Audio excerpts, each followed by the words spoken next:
Welcome to my podcast story, the show where podcasters share the real journey behind their voices, from their first mic check to their biggest milestones. Every episode reveals the lessons, challenges, and breakthrough that shape a podcast star's journey. I'm your host, Wisdom Okonkwo, and I can't wait for you to hear today's story. In today's episode of my podcast story, we have Brad Groux, the co-founder and CEO of Digital Meld and the host of the Start Small Think Big podcast. Brad's show guides listeners through the complex landscapes of AI, automation, data analytics, and process improvements with a refreshingly accessible approach. With over 2 decades of experience in enterprise-level technology, Brad has transformed from systems administrator to renowned solutions architect, bringing his deep expertise in Axiom machine learning and the Microsoft Power Platform to his podcast. What makes Brad's podcasting journey fascinating is his unique ability to translate highly technical concepts into engaging, actionable conversations that resonate with executives and frontline professionals alike.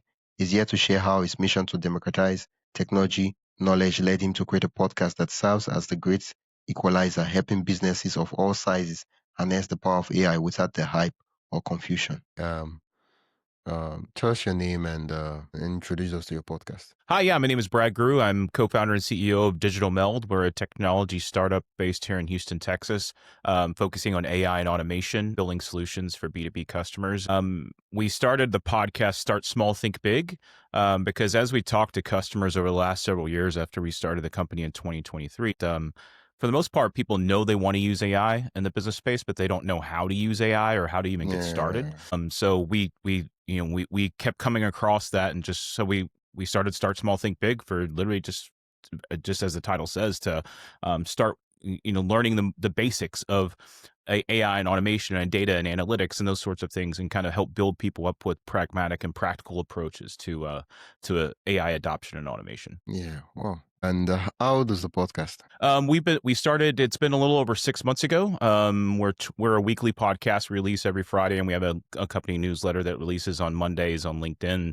But it's grown exponentially. I think we're 23 or 24 episodes in now.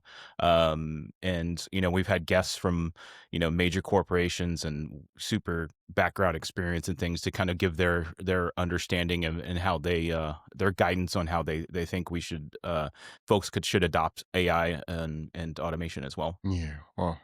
And you just introduced us to the podcast, and you told us the name of the podcast and why you started the podcast. I just want us to back up a bit. You started the podcast 6 months ago. What was the inspiration that led to you say, okay, I'm going to start a podcast? Yeah, so the funny thing is because we use Riverside to host, and we bought Riverside a year ago. We're renewing our contract right now as we speak, and we waited 6 months because the work was got in the way, our customers and clients, and that's my biggest regret. I think as the CEO of the company is we probably should have started 6 months sooner. But because again, our goal is to be an evangelist to help people learn and understand the possibilities of AI. What I like to say is technology is the great equalizer, right? It lets people punch above their weight class.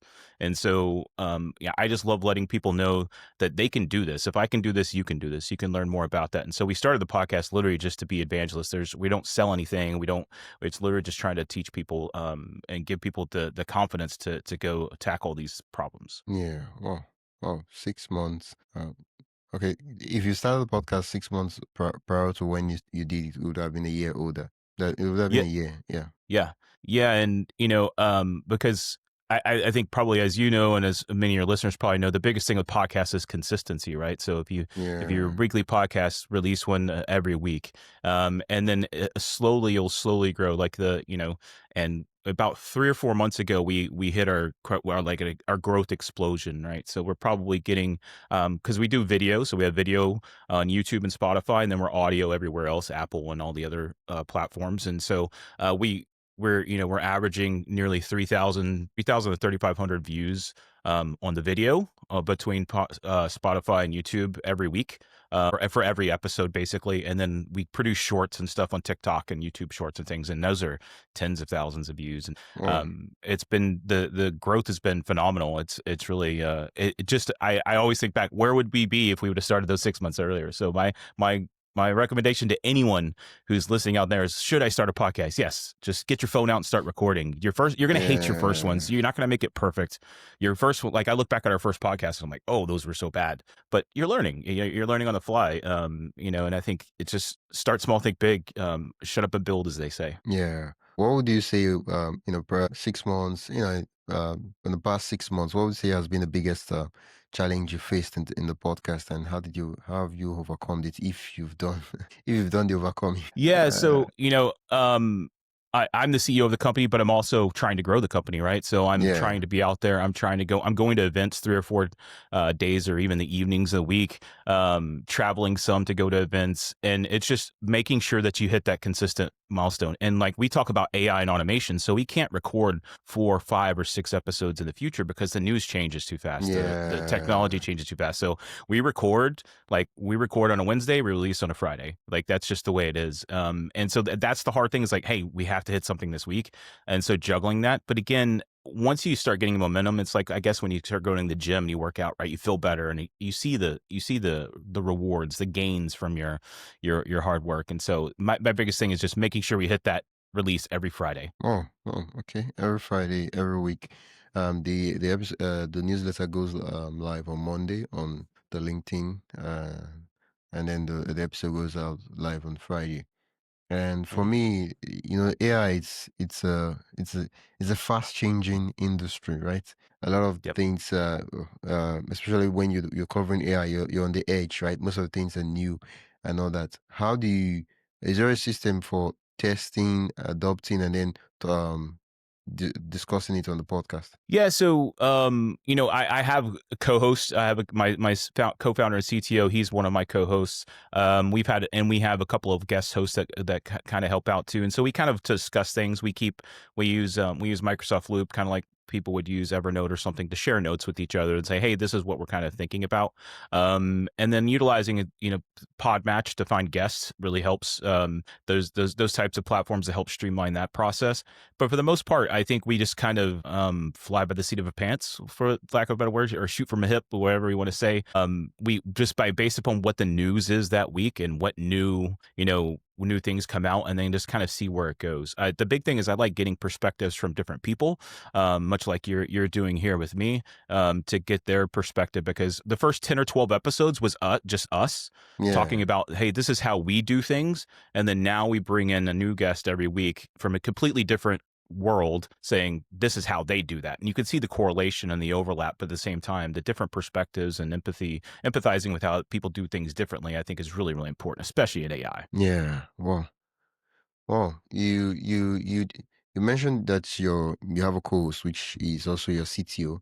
And you when you record interviews with guests, of course, when, like, it's AI, and so the niche has to be on the edge, and which you mentioned earlier on. But like, when do you record the interview, and when do you release it? So what I'm saying is, like, what's the timeline between oh, I've done this recording with a guest, and oh, this is when we eventually release the episodes? Yeah. So whenever I'm speaking to a potential guest, we have a pre-call. I don't ever just like invite someone on without a pre-call, because of the technical subject. Like, it's really technical, and we want to make sure that they're speaking to the truth. I'm just making sure it's a good fit. So we'll have a pre-call maybe a week or 2 before we record, and then we record up to whatever is best for that person's. Sometimes we record on a Monday, sometimes we record on a Thursday, but we have to release that Friday. So whatever it is, like, whatever, if we get done Thursday evening, I'm going to be editing Friday morning, right? Like, or Friday, or late Thursday evening.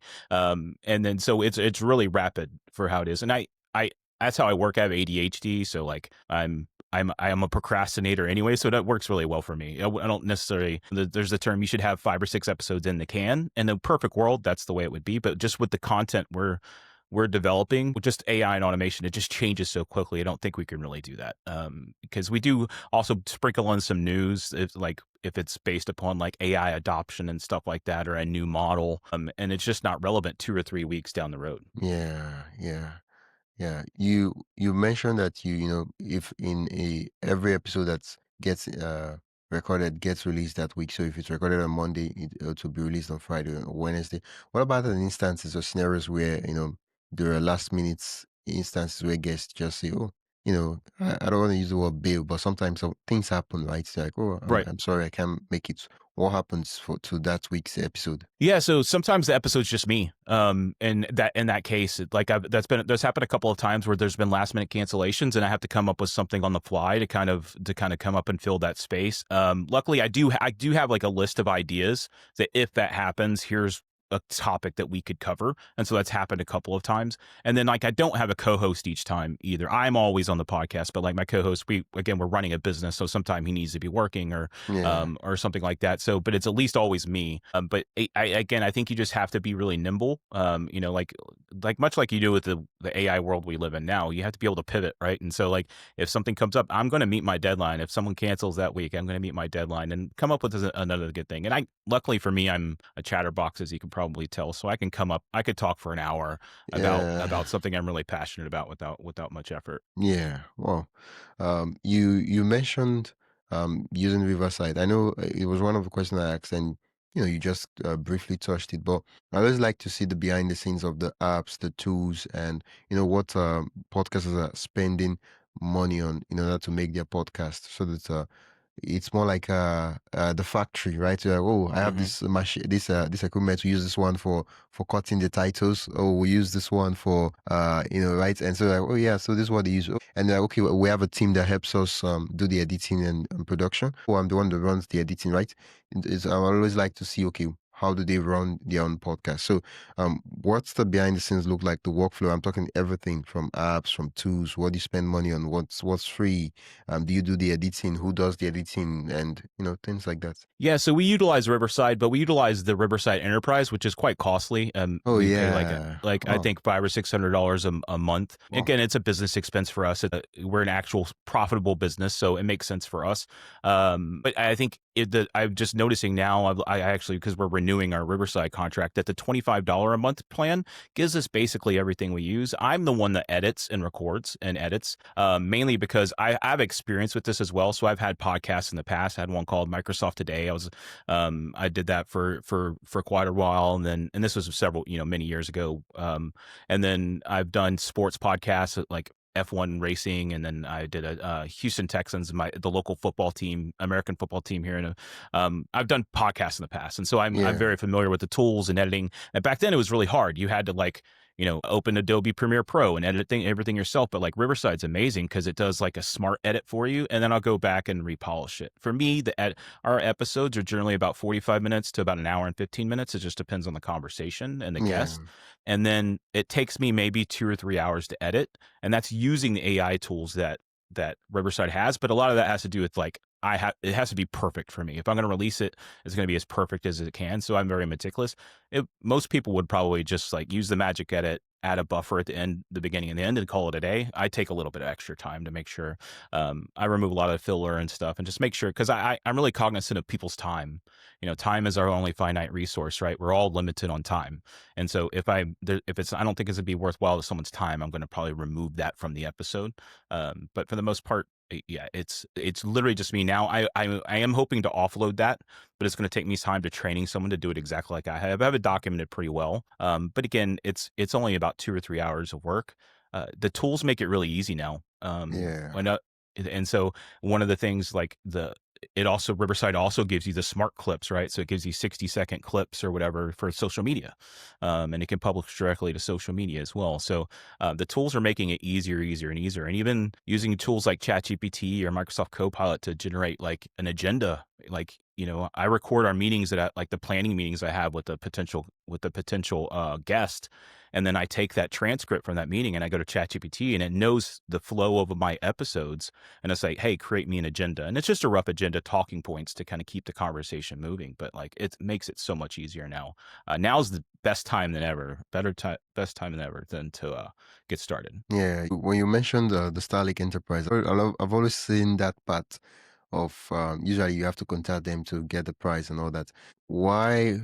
Like, I mean, why did you at the very beginning? Is it that you use the Riverside in the company internally? Like, I'm trying to I'm trying to wrap my brain around why you opt in for the enterprise instead of just the pro or the regular plan. Yeah, looking back, we would probably not have gone with the enterprise, but we at the same time, we're going to have multiple people working in the platform. So, and what enterprise people allows for people to know, they allow workspaces.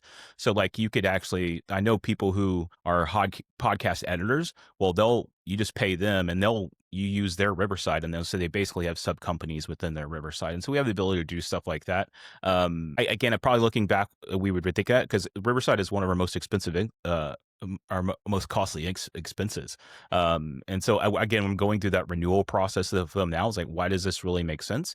Back then, most of because it's been about a year, most of the AI tools were tied. The best AI tools were tied to that, but now all of those are in that $25 a month plan. So it doesn't really make sense. If you have multiple team members and multiple editors, and let's say like you have an HR team who's producing content and you have, an IT team producing content, that's where enterprise really makes sense, because it is a whole platform. You can do live streams, you can do all kinds of stuff. You can create, internal training videos and stuff. It's not just for podcasts, but like that's the primary use case. Yeah, it makes sense at that point to be using Riverside. And you mentioned you're the one who handle the editing. After the editing, what do you use for the title, the show notes, and all that? Yeah, so like I said, I rely heavily on ChatGPT. Being an AI guy, I actually try them all. So like Gemini, ChatGPT, Claude, Perplexity, like Microsoft Copilot, we try them all. I literally generally ChatGPT 4.0 is kind of what I use right now, the model ChatGPT 4.0. And so like I'll take the transcripts again. The Riverside gives you a transcript of the episode, right? So I'll download that text file, I'll upload it to ChatGPT. I'm like, hey, do my LinkedIn newsletter for me, do my blog post for this. Give me a link, give me a summary, and then also, hey, what's a catchy title for this? And like just uploading that transcript helps it do that for me. I take it. I get it about 70% of the time. I'll take what it gives me, and then I'll polish it a little bit. But it gives you a great starting point. Yeah, yeah. Well, for yeah, since you're an what's the word, an AI expert, it's nice to know what are some of the um other than the show notes and the description and all those parts you just explained. Are there some automations and AI workflows you use for the podcast, right? And probably before or after the production. Yeah, so like I said, so whenever I have a pre-meeting, so I have a pre-meeting with someone Yeah, to make sure pre-call, they'll be a good guest. I record that, and we're Microsoft Teams, so we use Microsoft Copilot for that. That records it, and so I have an automation as when a meeting's done, take the transcript from that meeting, dump out the agenda and that kind of stuff, and so that's like an automation I have with AI. And then also I do some automation with whenever I'm speaking to people about potentially being a guest, they can submit a form, and there's some automation with that form to help with that. But Podmatch helps with that a lot as well. Like Podmatch has been a godsend too, because it's just one central place I can go and see a bunch of people who are experts and who are looking to be guests, and I don't have to necessarily. I've done probably 4 or 5 people off of Podmatch, but most of my guests have been from Podmatch. Yeah. Well, okay, okay. I like that. Now that you mentioned that while you were explaining, you're answering a different question I asked. You mentioned that you've had experience with podcasts, right? And you mentioned about I think 2 or 3 podcasts you've done in the past.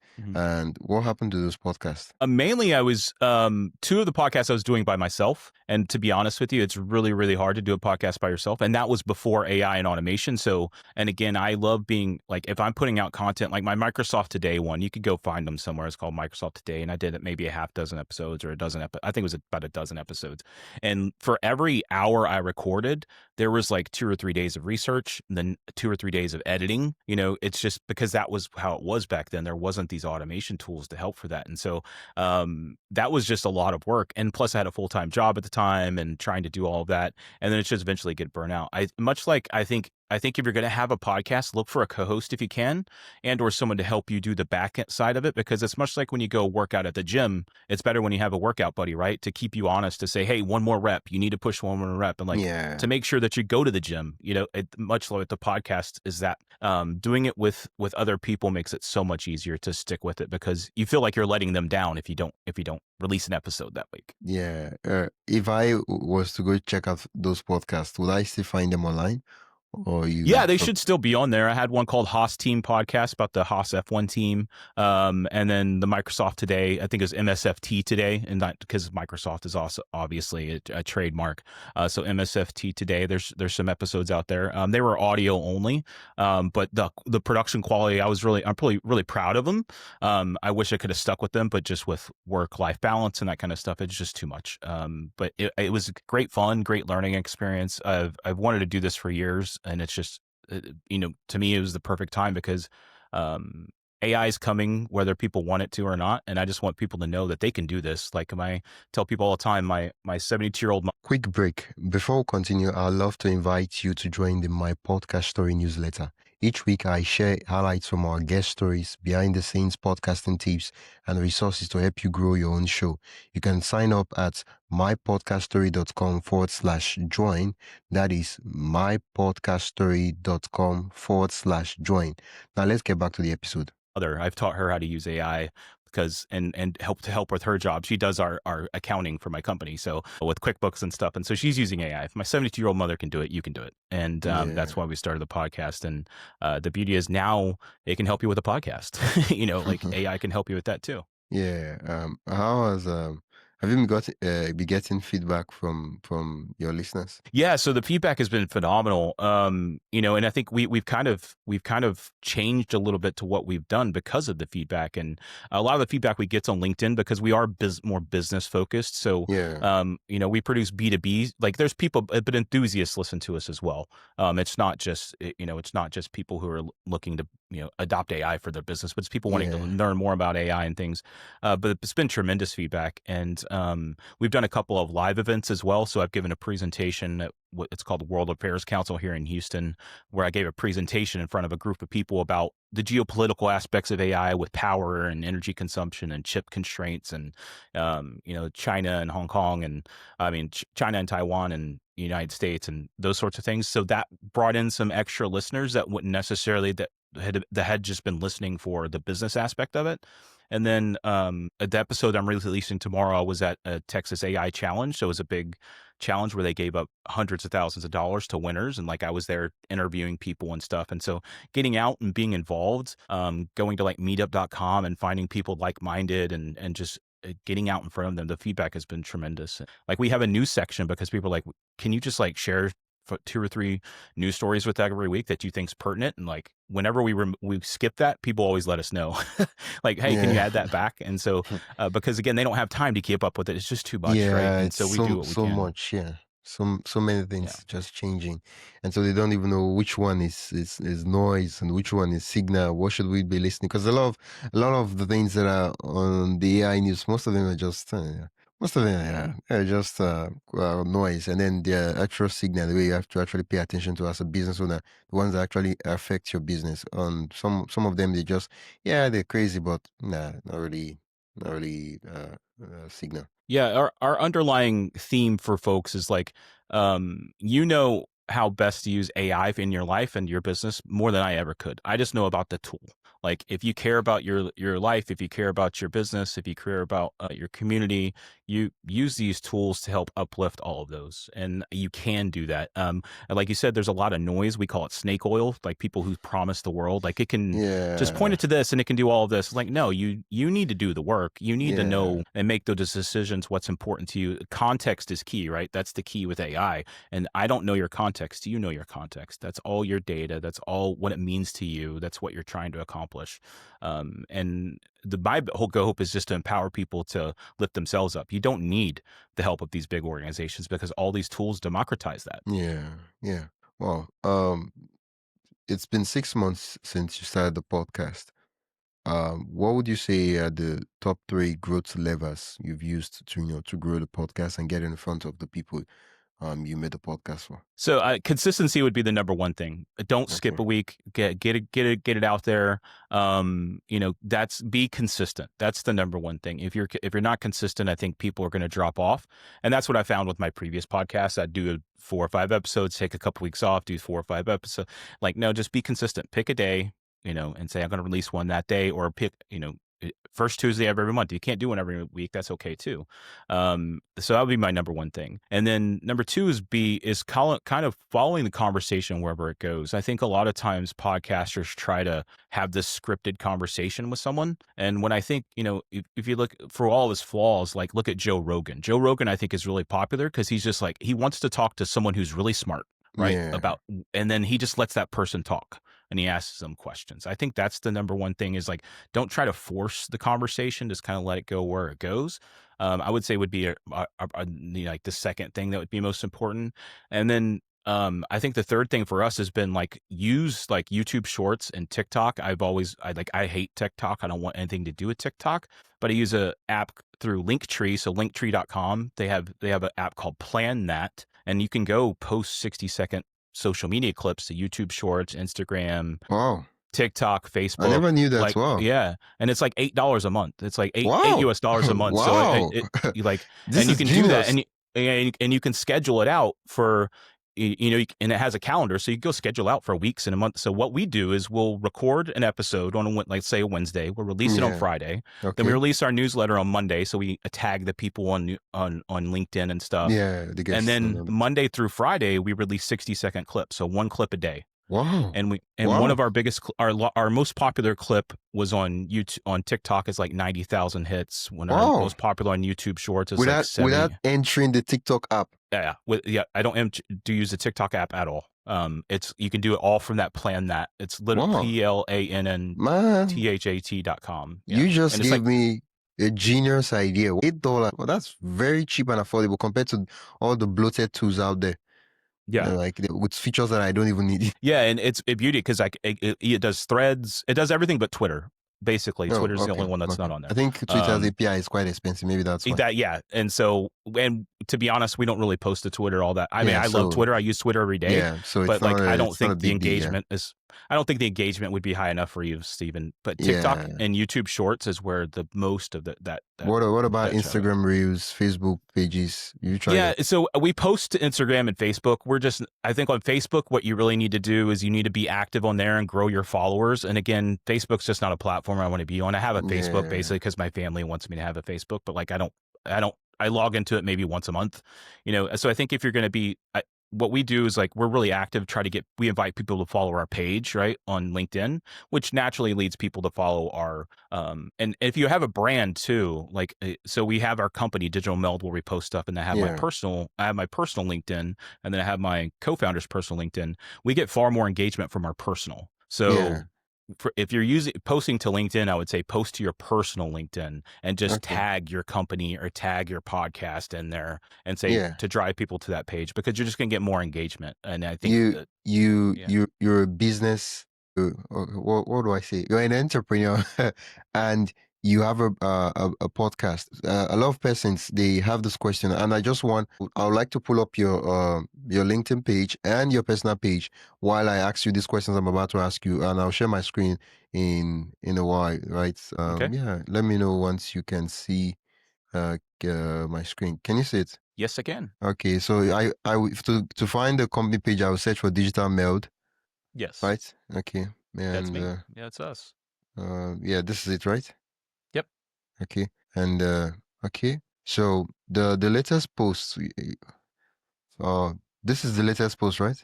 Yeah. So those would be our latest posts here. So that would be our newsletter. So like we released that newsletter right there from the latest episode, episode 22.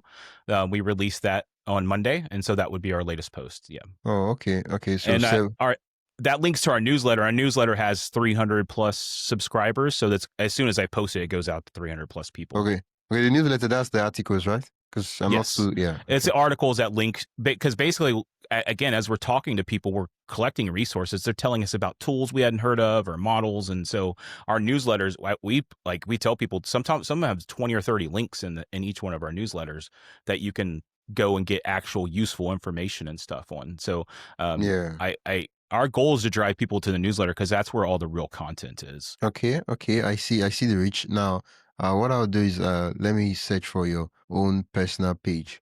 And what am I searching for? Yeah, BRAD. BRAD group.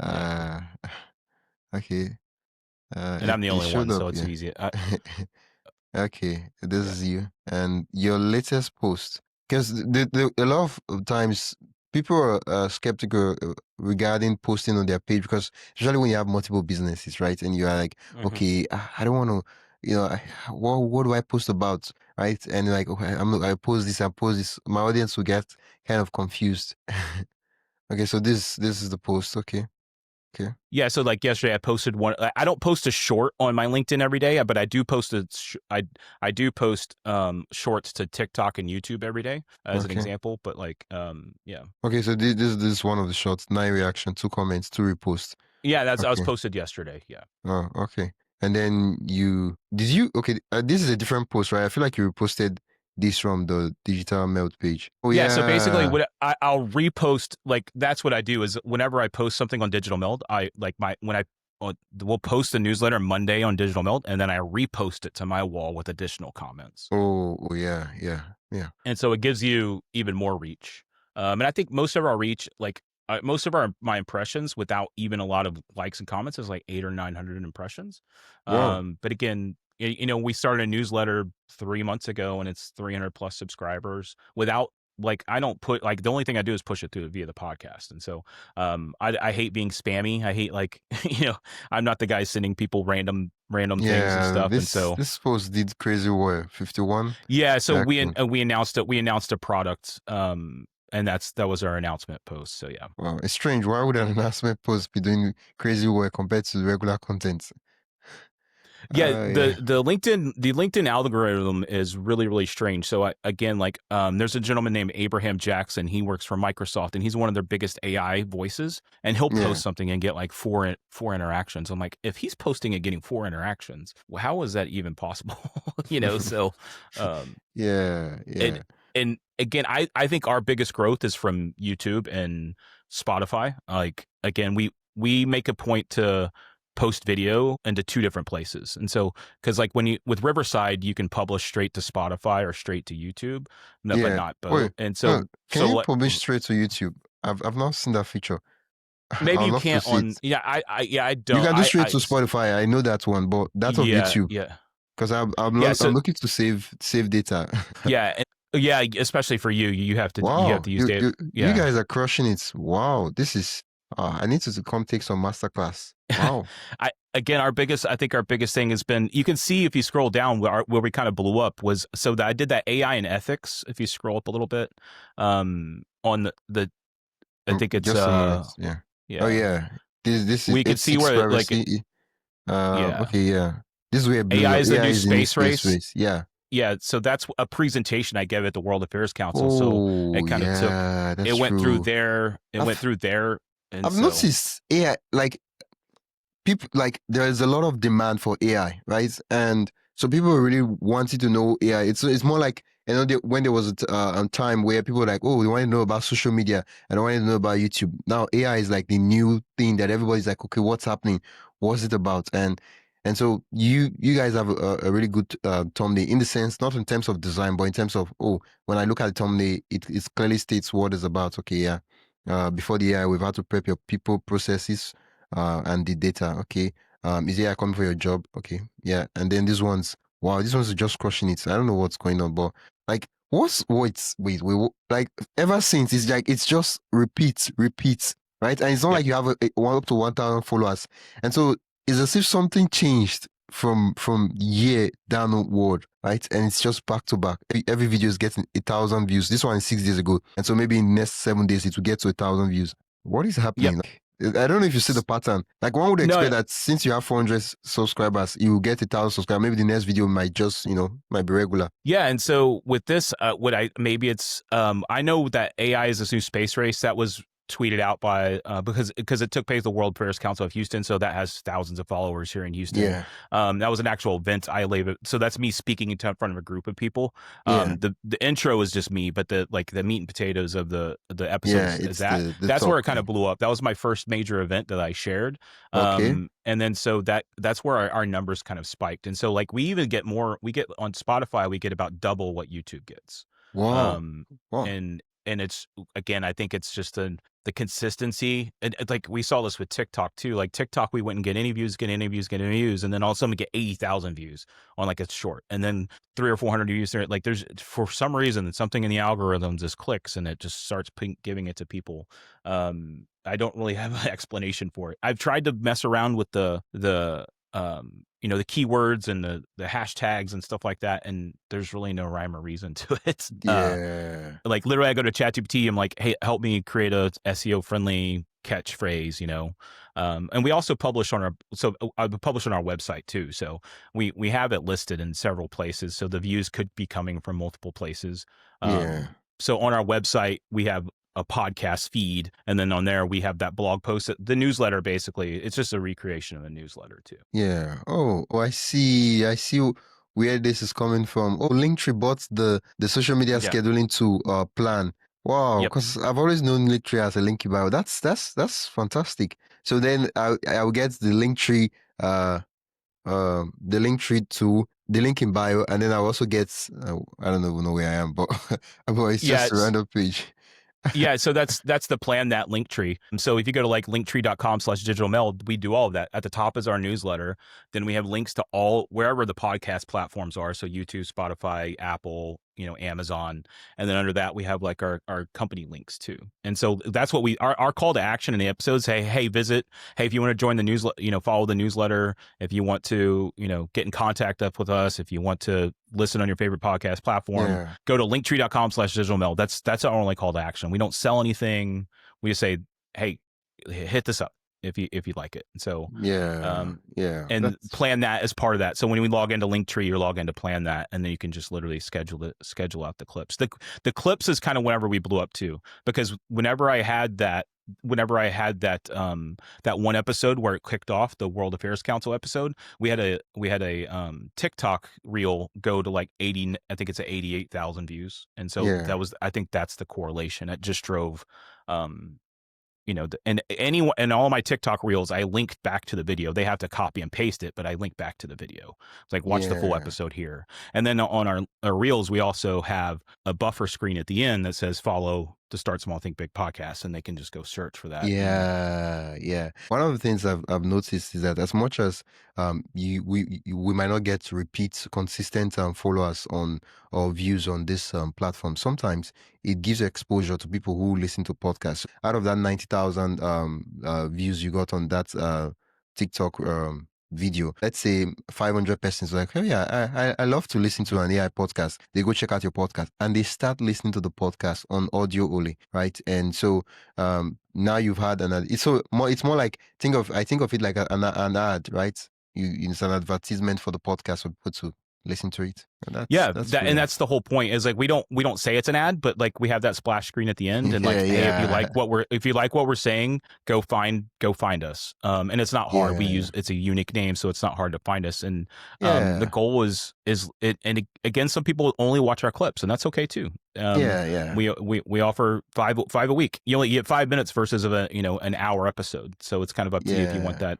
with whatever that generation is. And so I do take a lot of time. Because like, again, Riverside will like give us what they call magic clips, but I'll go in and I'll refine it, and like I want it to be right at 60 seconds, and I want it to be really concise. And so because again, I know people's time is really valuable, so I do take, like, my 1 minute clip probably takes me 10 or 15 minutes to make because I'm like making it perfect and then downloading it and then uploading it. Like that's probably a 15-minute process when most people would just be like click. And then I think taking that little extra time, that little extra polish, I think, removing filler words and removing pauses, and which Riverside helps with a lot of that too, but it's not perfect. Yeah, there's a tool that I was playing around with. It's a fairly new tool, so it's not you know how these new tools are. They're just out there. They've not really have their base. It's more like, it's like Opus Clip, but it's a little bit different from the regular ones.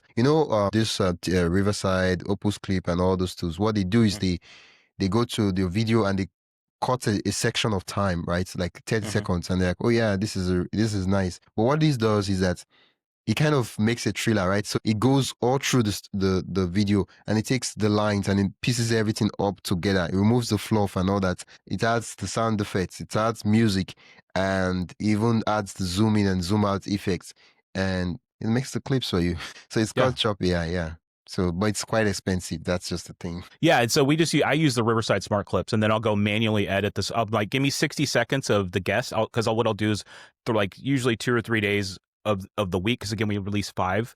I'll do 3 days of the guest, and then 1 day of me, and then 1 day of my co-host. And so basically it gives them, because whenever I'm having a guest, I'm saying, this is your platform. I want you to talk 75% of the time. Yeah. Because everybody's heard me talk for 23 plus hours at this point, right? I have 22 episodes. They want to hear from other people who, and many times, are smarter than I am. Like I tell people, like, they're smarter than I am. So you want to hear from these people. And so that's what I like, making it a platform for those people, and they're there to sell themselves and sell. And like, we interview people who would technically be our competitors. Like, the world's big enough. Like, that's the way we like say, you put good things out there, good things will come back to you. Like, don't really ask for anything in return. Just go do it because you want to do it. Yeah. I mean, if you're afraid that your customers are going to leave you because you're talking to your competitors, then you should really look inside and ask yourself, what are you offering? Because it means you really don't have anything, right? That would want to make them stick around. You haven't built that relationship, given that relationship the attention it deserves. Exactly. Yeah. And I feel like it's a good thing, because now it gets to contrast you with your competitor, right? In terms of like, and people get to choose, right? And so I like Brad. I like this company. It's the one I like.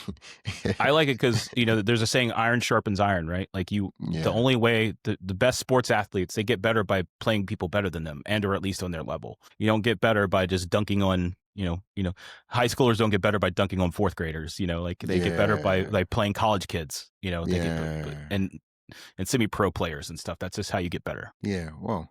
Oh, so we've looked at, I think one of the key things you talked about is consistency. Another thing you talked about is repurposing of content, right? You've made valuable content. Why allow it to just sit there and be on the podcast? You might as well just turn it to, all these other things, LinkedIn posts, newsletter clips for TikTok and YouTube, right?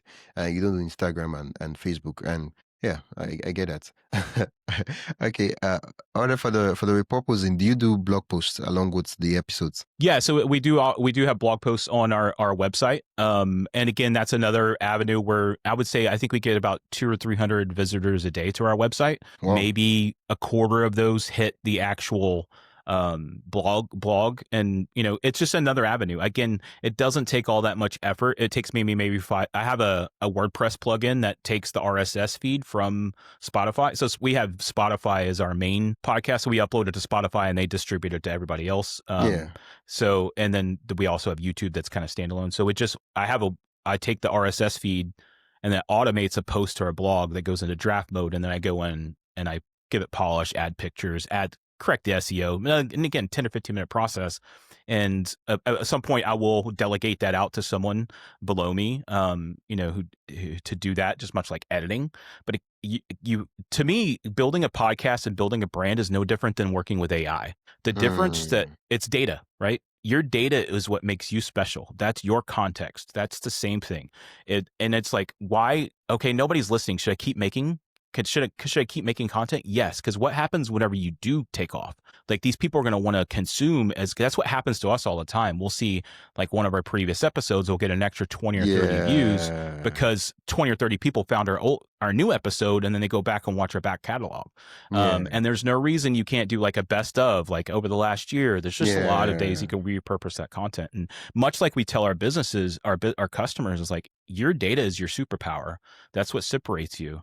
This is the same way. They look at it from data. It's a data point. And the more data you have, the more data you get out there, you're building a brand. It's whether it's your business brand or your personal brand. What I would also recommend too is get involved locally. Like, be a thought leader in whatever you care about.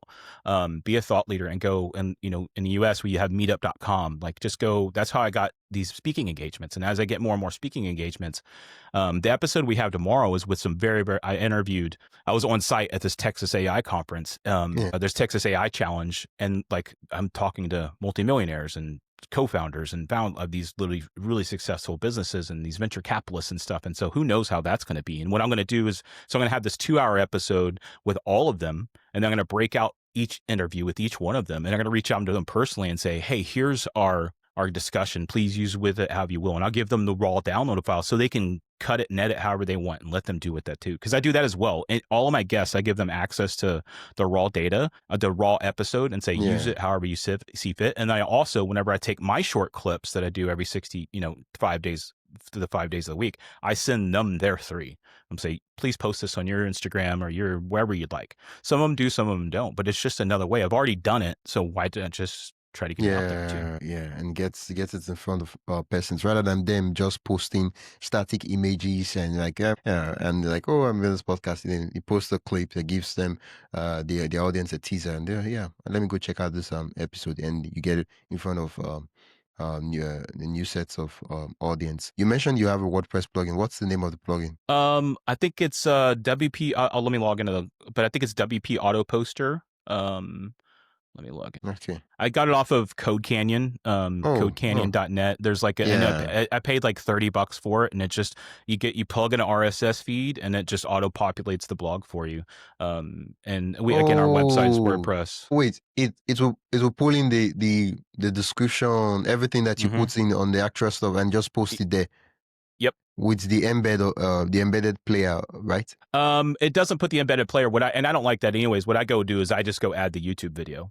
And so I'll go add the YouTube video. And so again, I think where that's some of our YouTube views probably come from is from our website. I haven't taken the time to actually go dive. But again, we get about 250 to 300 each weekday. We get about 250 to 300 visitors to our website because we have other blog posts and stuff, white papers and stuff that drives SEO. But yeah, it is called. Okay, while you're looking at that, you mentioned that one of the things that helps us stand out even in the age of AI is data. And the thing about data is you get data by doing stuff, except of course you're borrowing someone else's data, which they got by doing stuff too. So in the podcast industry, we get data by actually doing stuff, right? By breaking things.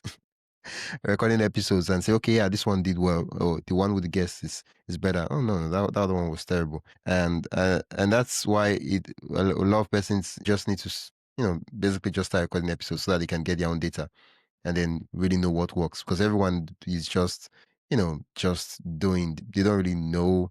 Okay, I can see the chat. They don't really know. Oh yeah, this is what works. Oh okay, yeah. Thank you so much. Yeah.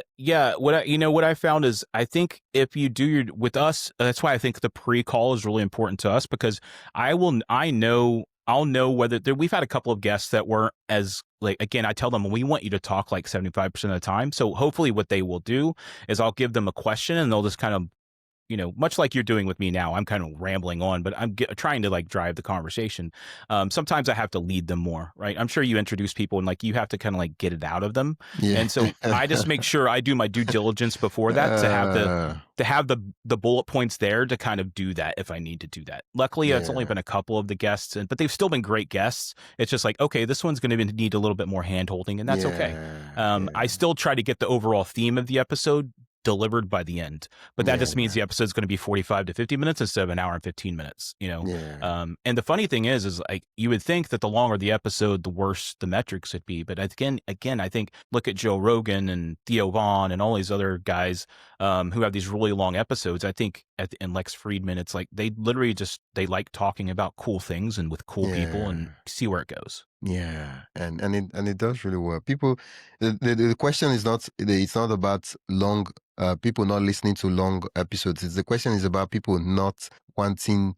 The thing is, the episode is not just good. That's the thing. If the episode is good, people will listen, right? And that's just it. If the episode is good, the conversation is nice, people listen. And even if it's 5 minutes and it's trash, people won't listen. So it doesn't really matter, right? Yeah. So we should be focused on the quality, right? And not necessarily, oh, I want to make it this time long. This is where the good content is. No, if it's good, it's good. If it's not good, it doesn't really matter how long.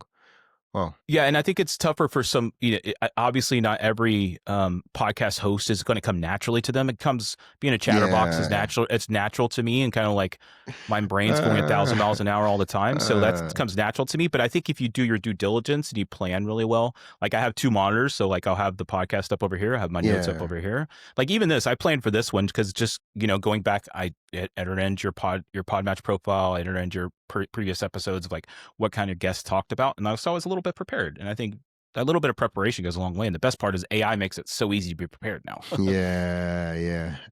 Okay. What are some projects you're working on as regards to the podcast, of course, currently, Yeah, so we're bidding on some. We like to work with vision learning, and so folks that don't know what vision learning is, but like you can train a camera and or lidar or radar or thermal. You can train AI to see stuff, right? Like so we're that Rubicon. You looked at that big post on my website. We built a product that says, okay, we can watch people through a camera and like, are they wearing their hard hat? Are they wearing their vest? Are they wearing their boots and gloves to be safe? Their PPE. It's a PPE monitor that we can do smoke detection and fire detection, and things like that. So that's the big projects we're working on right now.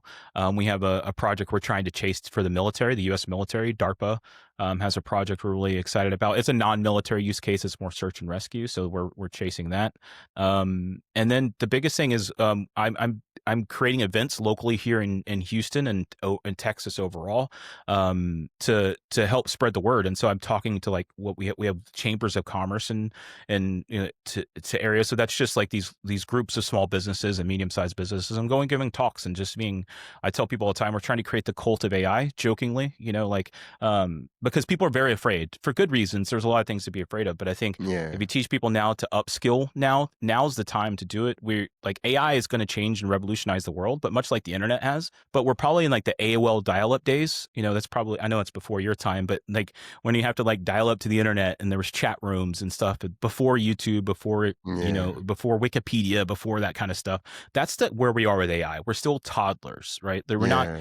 But that doesn't mean there's not money to be made and there's some great things you can do. But like just the really cool stuff with AI is coming in the next 5 to 10 years because we don't have enough power for it, right? We don't have enough power. We don't have enough bandwidth. We don't have enough GPUs. It's going to take us some time, but like, so you have time. And so my goal is to just teach people literally. And again, I don't do it to be paid or anything like that because I think I put good things out there, good things. The more people who know about AI, the more people are going to need experts and say, hey, I want to build this cool thing I have an idea for. Yeah.